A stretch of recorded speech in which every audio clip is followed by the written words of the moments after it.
welcome to Black Doctors Facebook Live again. I'm Dr. Renee, your host, and today's guest is Ashanti Johnson of 360 Mind, Body, Soul, Ashanti J, whatever you want to call her. But Ashanti is amazing, but today we are celebrating this week, National Women's Health and Fitness Week. And I actually believe the actual day, the big celebration is tomorrow, but who better not to have on Health and Fitness Week than Ashanti, Miss Fitness, look at her. And then, of course, I got to wear my fitness gear too, so it's a good excuse not to get dressed up. But Ashanti, first of all, tell us, first, Ashanti is not originally from Chicago. She's from that sunny place. So how did you end up in the fine city of Chicago? Why you got to start asking me this question though, Renee? In the middle of cold today. Oh my gosh. I got one of those classic stories. Okay, I fell in love. Don't judge me. I fell in love and I moved to the beautiful windy city from sunny California because Chicago's just dope.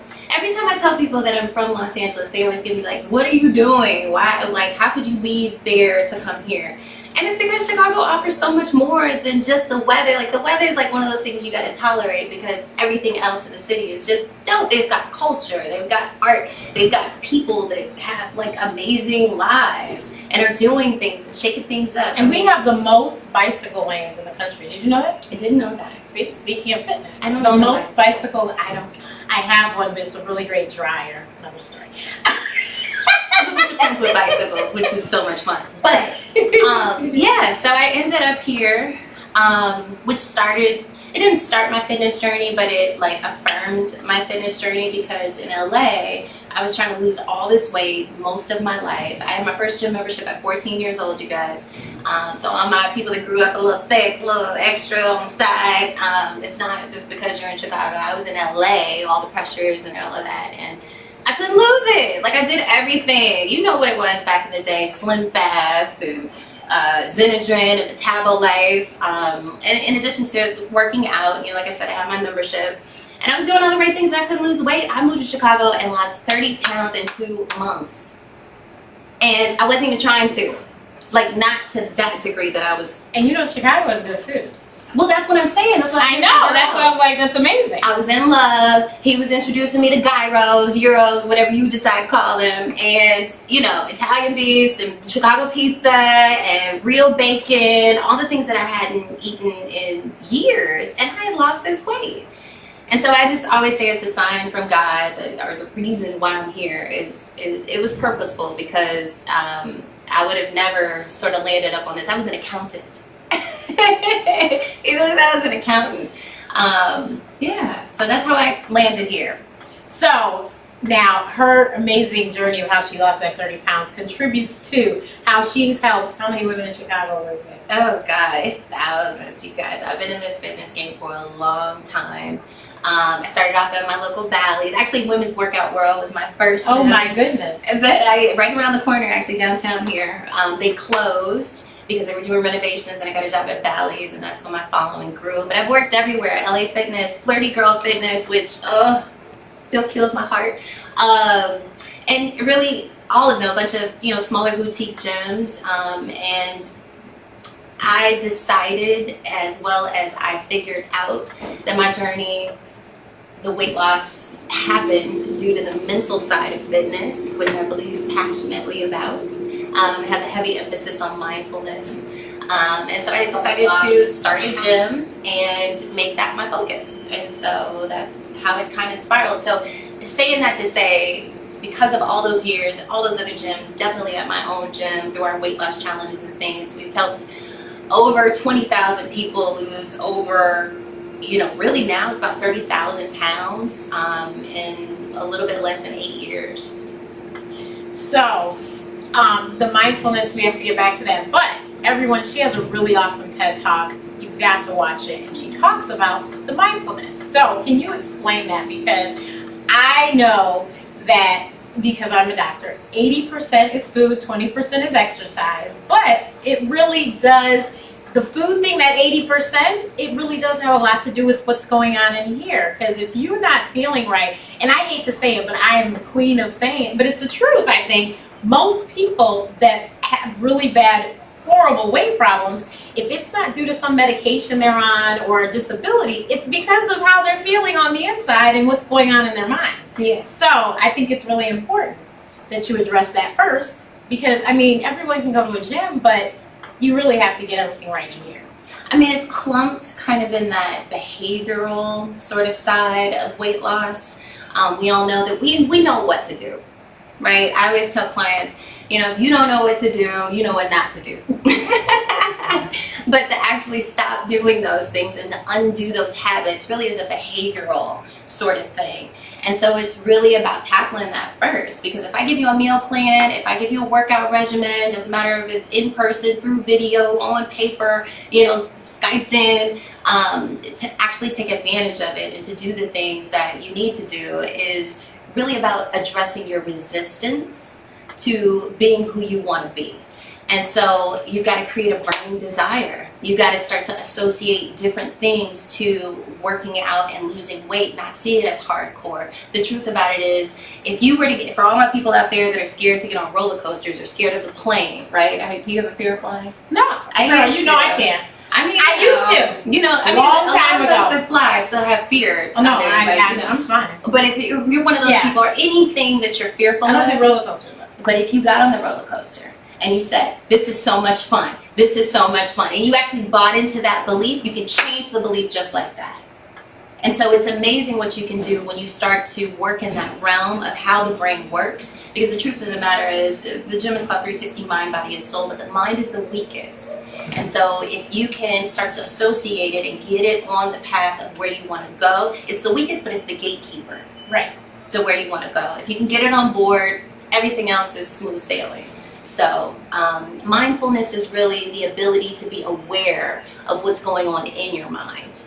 And 9 times out of 10, we want to kind of blame a little bit more or focus on the things that are external.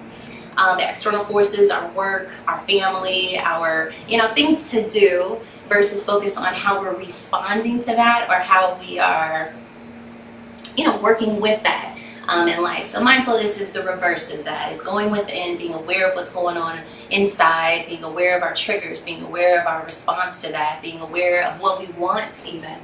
I see clients a lot of times, I want to lose weight. Well, what does that mean? What's our goal? What number? Oh, I don't like to put a number. Nobody You have to have a goal. You have to. And then in addition to that, we really are like in the emotional and feeling dark age right now. And I'm saying that because we really don't want to feel anything. People don't like to get on the scale because there's a feeling associated with that if it's not what you want, right? People don't like to even be coached sometimes. I mean, I know I got into entrepreneurship because I didn't want to boss anymore and I wanted to do things my own way. But then at some point you realize as an entrepreneur, like, you have to be your own boss and you don't even want to be bossed around by you. Right. So it's a feeling thing, and to allow somebody to pour into you, to ask you to do things a different way, it just, again, bumps up like it's all of your resistance. And until you're mindful and aware of that, you really can't change much because you just think it's a blame game. Yes. And if you fix your mind, then I'm telling you, the journey is so much smoother and it'll happen. And it's so crazy because I recently lost a whole lot of weight, and it's because I shifted all of my thoughts and was like, okay, if this is what we're going to do, this is what we're going to do. And she knows I have I can eat whatever I want to eat and I'm not going to gain it back because I have the mindset of, well, this is, I only eat when I'm hungry. Yes. I don't eat just for the sake of eating. And yes, there's some foods that I think are just, delicious and I want to eat it this one time, but I'm really good about, okay, well, you've eaten enough. There's no need to eat the entire pizza. One slice, you're probably full, and that's it. And you just have to think about it. The other thing is, remember to drink water. Yes, absolutely. It's your Drink filtration water. And if you are hungry, you think you're hungry, you might just be thirsty. So, or be drink thinking water. something, your heart might be longing for something and it wants to be fulfilled, but not with food. Right. So addressing again those feelings that we don't want to, we stuff it, we dust it under a rug, we shelf it, right? We try to push it down. So addressing that will also kind of cure some of those cravings. So someone is already asking, what's the ideal breakfast? So I'm going to tell you that, first of all, I do intermittent fasting. So I don't start eating until noon, but that's me. I eat from noon to 8 p.m. I do 16 to 18 hour fasting. So there are some people that start much earlier than I do, but they stop much earlier than I do too. So they would eat typical breakfast. I eat at 12 o'clock, and usually it's not a breakfast meal, but that's what time I eat. So what do you think is an ideal breakfast? I'll answer it two ways. Ideal breakfast, to answer your direct question, I think I used to be vegan. Since then, not been vegan since July. I did a whole year, and it just doesn't work for me. So do with this what you will. But I think an egg white omelet with a ton of veggies is the perfect way to go. Maybe with a side of fruit first thing in the morning. It will give you a ton of vitamins and minerals, as well as a great sense of protein, to really get your brain active, to give you energy, as well as to kind of get your fiber and everything going. But at the same time, piggybacking on the intermittent fasting, this is something I've said from the beginning of time. I used to get criticized for it. Eat when you're hungry and stop when you're full, you guys. Your body knows everything. It has all the information. You know exactly when you got to go to the bathroom. You know the difference between number 1, number 2, what you got to do. You know when you feel a headache, where is it? You know, your body is giving you all kinds of information. You know when you're cold, you wouldn't go outside on an 80-degree day with a puff coat on and some Uggs because it feels good. You know what I mean? But we do that when we're not hungry. We eat because it feels good. And so if you just simply follow your God-given sense, when you're hungry, stop when you're full, I believe that is the new age intermittent fasting, because you'll find you may only eat once a day. I'm okay with that as a trainer. A lot of trainers are not. But I've been okay with that, and I've seen a ton of results from it. So my question is, do you believe in the fasted cardio? What is that? I don't believe in any trends. So no, not trend. Cardio, like without an empty stomach. Oh, so I think that there's two types of people in the world: those that can eat before they work out, and those that can't. And I'm one of the people that I cannot. I'm a cardio queen, and to do my level of cardio, I will throw up if I eat heavy. And that's just how I feel. But I have I've had other cardio instructors as well as clients, and if they don't eat, they have no gas. So I don't think that there's any sort of cookie cutter, one size fits all. It again goes back to the mindfulness and being aware of you. Yeah. So I'm a fasted cardio girl. I don't have a problem with it. I've never thrown up at the gym, thank you Jesus. But when I used to go to the gym, I have never. But yeah, I do fasted cardio, and it's not a big deal to me. What I do when I wake up in the morning is I drink apple cider vinegar, which she does too. Because if you watch her on Instagram, she posts on Instagram story every morning. So she has a different concoction than I do. I'm really tempted to try the molasses because I like molasses cookies. But it's I use. But yes, I figured it was. That's what I said. Well, mine isn't that bad either. I have cinnamon and stevia and apple cider vinegar and water, and that's the way I do mine. But she, like I said, she does molasses, which, like I said, I might have to try and check it out. I was tempted, like this morning. I was like, I should really just see what it tastes like. But let me also share my second go-to breakfast, and they really go hand in hand. They're tied for my number one would be a smoothie, and I believe in like a real smoothie, not like powder that you got from somewhere at Audi almond milk, or like real fruit, with maybe some kale or some spinach. It's again a great way to kind of pack it all in one meal and blend it up. 2 minutes and you're done. And then now you've got, like, imagine eating all that.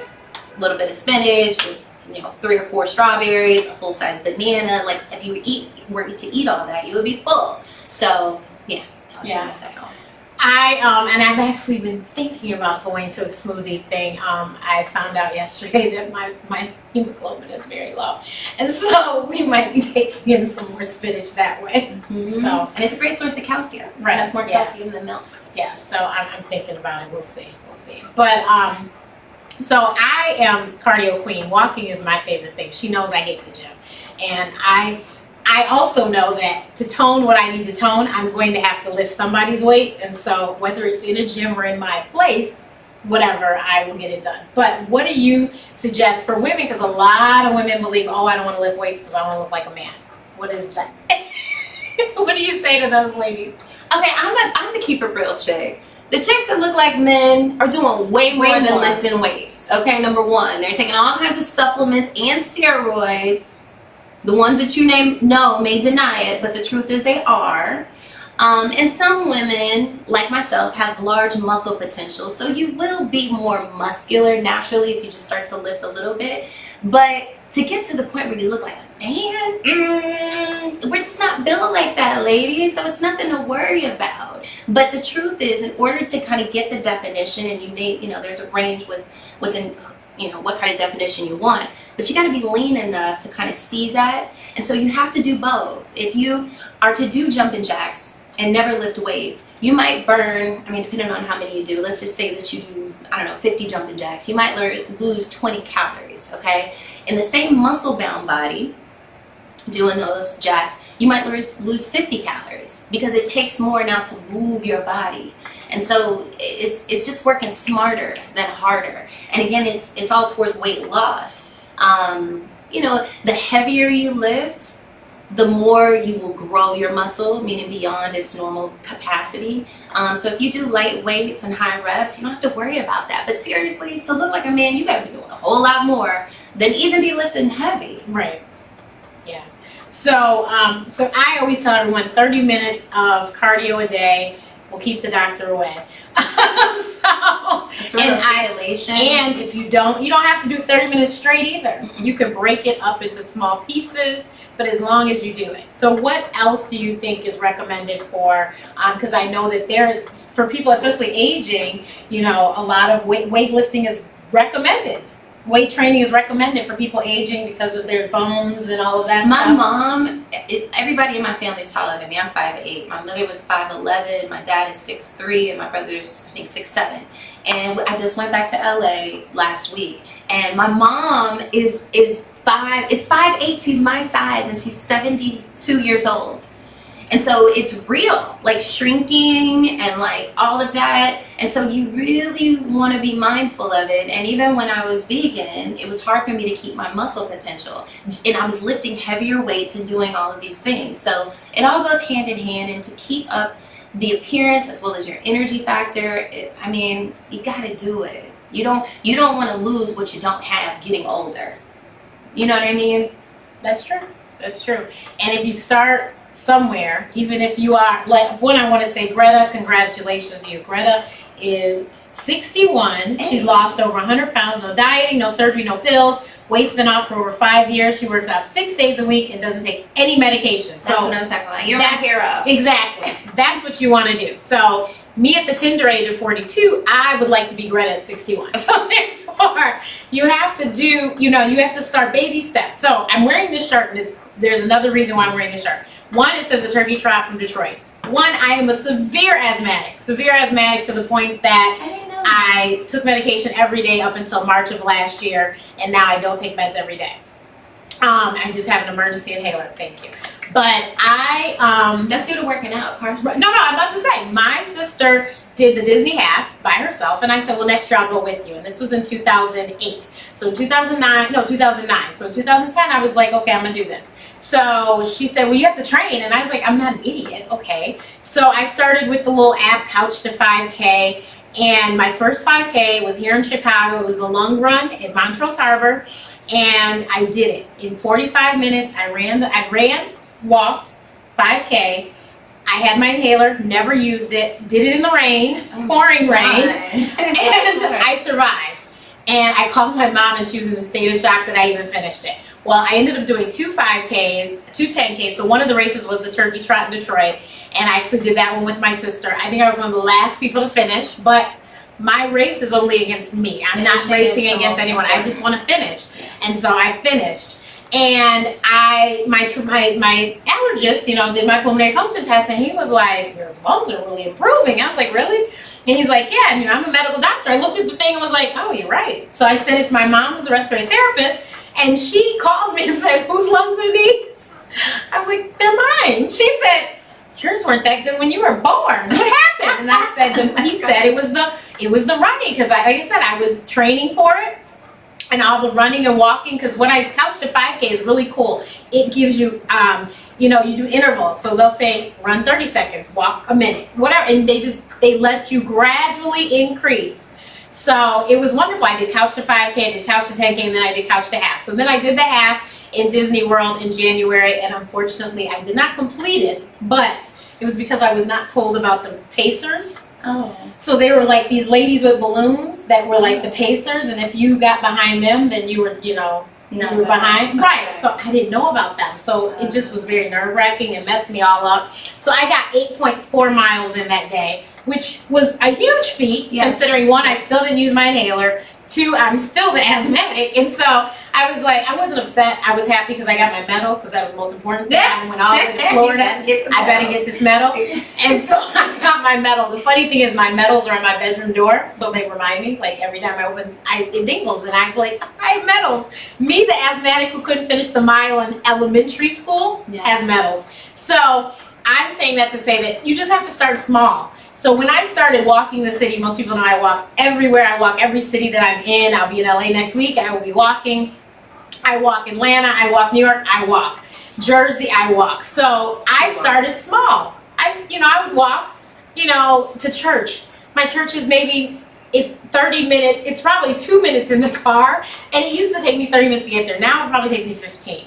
But I just gradually increased. I would walk, I'd say, oh, it's 2 miles away. I can walk that, and I would walk it. Now I can walk, even if it's 6 miles away, I'll walk there. So you just have to start gradual and just increase. And it gets quicker and quicker. Yeah, and then you said something that was really important about your lungs and how they improved the more you did it. The anticipation of something going wrong, heaven forbid something were to happen. I know there's people with heart problems out there. There's people with joint problems out there that are like, I just can't do that. I've got this. I have knee trouble. Me too. In my own. I twisted both of my ankles playing basketball in high school. Like I've had my own injuries. But when I first got certified with personal training, the instructor said, for clients who have this trouble, you have got to continue to work the joint through using your muscles more, because the joint will continue to die if you don't use it, right? So a lot of times we get into these grooves where I can't,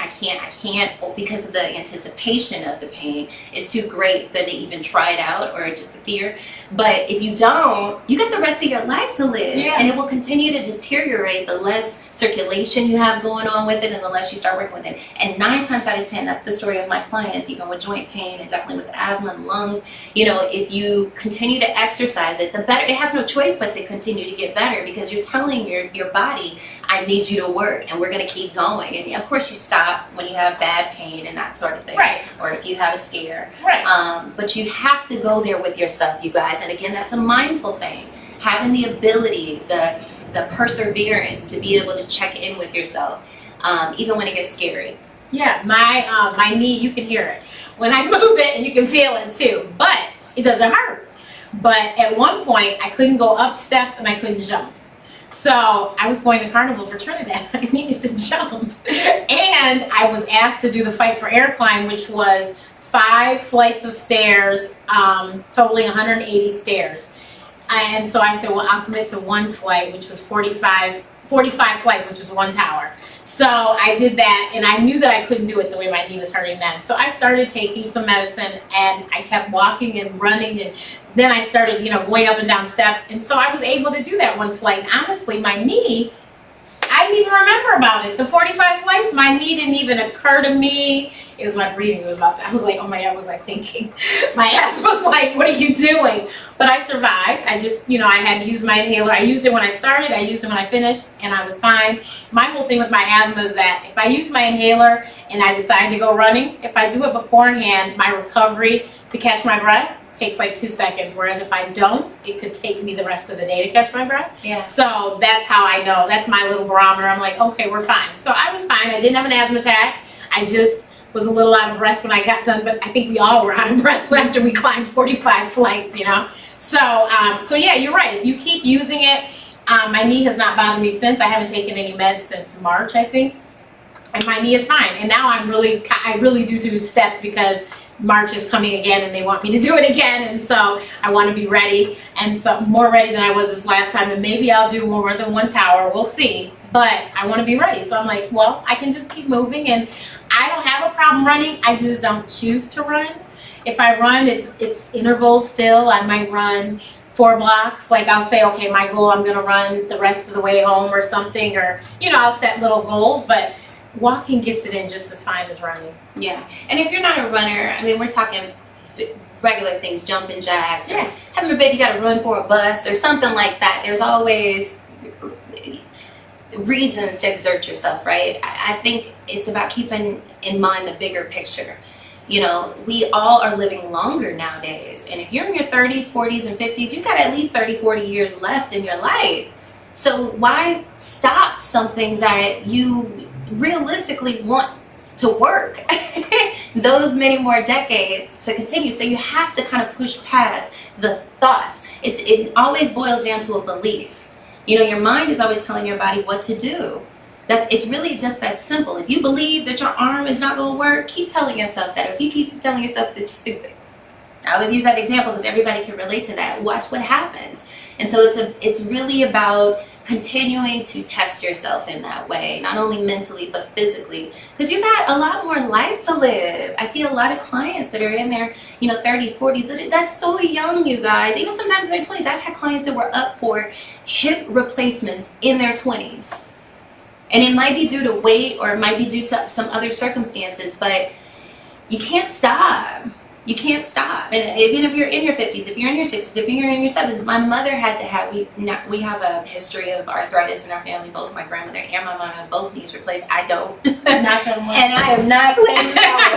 Right. But after my mom got both knees replaced, which normal clients, they, stop activity because they're fearful. She lost 30 pounds after that on her little tread climber at home. So just the will to keep going is so important, especially as women, because people are pulling from us all the time. That's what I was just about to say. As women, we have to take extra special care of ourselves because we take care of everyone else. So it is very important that you take care of yourself. And if that means that you have to wake up an hour earlier before everybody else, meditate and to get your exercise in, then do that. And then those with children, take them with you. Yes. Take a walk with the kids. Turn off the TVs, make them leave the electronics at home. Use that time to have a conversation, but exercise with your children, because unfortunately the other thing we're seeing is all these children that are getting type 2 diabetes as kids because all they do is sit in front of these devices all night and day instead of getting exercise. So we as the women, we need to be the ones to show that this is what you need to do. And unfortunately, this is obviously a discussion about fitness, but you need to definitely know how to properly feed your family as well, because like I said, it's 80% what you put in your mouth and 20% of the exercise. So you need to be very mindful of what you put in your mouth. We do have somebody, Thelma said she's 61, 234 pounds, she's 5'2", she needs help, never dieted, she doesn't exercise, but she wants to. She doesn't eat a lot, never was heavyweight, got on because of meds. I was put on 10 years ago. Who can help me? So I don't know what meds you're on, but you just need to start somewhere. And my favorite thing is just walk. If it's just walking to your mailbox at the end of your driveway. You gotta create a desire, Thelma. Mm-hmm. It's clear that you know that you don't want to be where you are and you need to do something. But until you have a burning desire, those 62 years of doing exactly what you are used to doing are not going to change easily. And so it's about creating a burning desire and then creating, honestly, extreme pain. Associate that with where you are today. Until you do those two things, then it will just be another willpowering, I'm going to discipline myself to, eat rabbit food like most people talk about when it comes down to dieting, which really is about creating a new lifestyle for the way that you're eating. Until you associate those things in your mind, a complete, I know this is harsh, but it's real, and you guys can associate with this, a complete just disgust with where you are right now and a burning desire to get wherever you want to be, it's just going to be another failed attempt. This is how people quit smoking cigarettes, right? Because they have it's just that clear for them. It's polar opposites. They decide that this is the most important thing to me. And so, and I'm saying that because it's been 62 years. I mean, come on. If you got your favorite, lipstick that you've been wearing for 50 years, that's not going to come easy to just change to something completely different. And that's what it's going to require, something completely different. And what you don't want to happen is to have some sort of medical scare that scares you into something completely different. Oh my God. It's nothing worse than being forced to do something. It's better to choose to do it. And so diabetes runs in my family, and because I do not want to become a diabetic, I chose to lose weight. Because I was like, what I do not want to happen is the doctor say, well, you know you're pre-diabetic. She has not and will never say that to me, because I'm not going to become pre-diabetic, because I'm not going to get diabetes, because I turned it around. But you have to have a desire to turn it around, but you do not want to be forced into turning it around, because then it's really difficult. And if you're forced, especially with a health ailment like that, sometimes that can push you into depression. Yeah. And especially depending on your age or however you feel about that, it might be like, what should I even do this for? It's too late. I would rather spend the rest of my life. We all here, you gotta die from something. You know what I mean? So depending on the person. So it's really about, we typically live our life from the past. Our mind is associated with the things that we already have learned. It knows nothing about our potential. It can think about it kind of, but it always bounces it up against the things that we know already, the things we've tried, the things that we have seen other people do that is possible, right? But our soul is working from this infinite possibility, right? So typically, anytime we try something new, we're bouncing it up against the past. But realistically, you've got this whole blank canvas over here for the future, what's coming up next, that you can recreate or that you can create. Let me completely scratch that out of this tape. Recreate is still from the past, right? That's a comparison. Just create something new and put all of your attention in that instead of thinking about what's from the past. So the first thing I would do is go within your body and be aware when it's time to eat. Or am I even hungry? That's a great question to ask yourself. Your girlfriends want to go out, am I even hungry? And if not, then, have some water. Maybe, order a side of fruit or order a salad. What's wrong with that? You're going to pay less on the bill. You know what I mean? And you're going to feel better about yourself than cramming down, some mashed potatoes or whatever else just to kind of fit in. And you're still eating. And so, it's about also asking yourself, what would somebody that loves themselves do? All of those things, again, come from this sort of mindful piece that will affect your behavior going forward. Definitely. I go out. I just usually don't eat anymore, and so I just drink my little water, and I might have my little bit of fiber I'm putting in my water, and that's it. And I'm okay with that, because this is what I have to do what I'm trying to do. I can still socialize. I don't have to be drinking alcohol. I don't have to be eating foods that I shouldn't be eating just because I want to socialize. Yeah, and you have to think about it. When it comes to weight loss, if you decided that you want to lose weight, it's because you decided that you have extra fuel. That's all fat is fuel, right? So you've decided I have too much fuel on my body, and so I want to lose this weight. So food is more fuel. So you want to wait for your body to utilize all the fuel that it has stored before you take in more. And so the best way to do that is to wait until it says, I'm hungry. Because your body will always try to heal itself, whether it be through a scab or through utilizing all of its resources and then screaming out to you, I'm hungry. And so again, if you just stick close to that, being aware of your body, being aware of that sensation, and some people can't feel when they're hungry or when they're full, so listen for it, just practice a little bit more every time, even while you're eating. Ask yourself, have I had enough yet? If you do those simple things, you're closer to weight loss and long-term weight loss than not doing that, and just following a guideline from somebody from a cookie-cutter version of what should be. Somebody asked, is stretching important? Stretching is important. You want to stretch before and after. And let me tell you how if you don't stretch after, you'll know it the next day. Or in a few hours. Don't sit down for too long, you can't get back up. Oh my God.